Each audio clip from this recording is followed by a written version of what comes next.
Hello guys, নতুন একটা ভিডিওতে সবাইকে স্বাগত। আমি এসে আমার ভিডিও দেখার জন্য সবাইকে থ্যাংক ইউ। এখন রেডি হয়ে তাড়াতাড়ি চলে যাচ্ছি এক জায়গায়। কোথায় যাচ্ছি একটু পরে বলছি। তো যাই হোক, কথা বলতে বলতে স্টেশন চলে এলাম। শিয়ালদার ট্রেনের টিকিট কেটে নিলাম।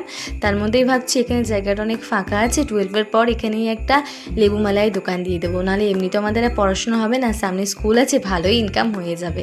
তো যাই হোক, এখন ট্রেনে উঠে গিয়েছি, যাচ্ছি আমি শিয়ালদায়। আর এই ট্রেনের জানালা থেকে গাছপালাগুলো দেখতে দেখতে ভাবছি, যদি প্রত্যেকটা মানুষের জীবনের সব কষ্ট দুঃখ ঠিক এই গাছপালার মতো তাড়াতাড়ি চলে যেত, তাহলে কতই না ভালো হতো।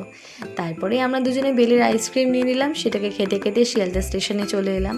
তার মধ্যেই আমাদের গন্তব্যের কাজ মিটিয়ে আমরা আবার স্টেশনে পৌঁছে গেলাম।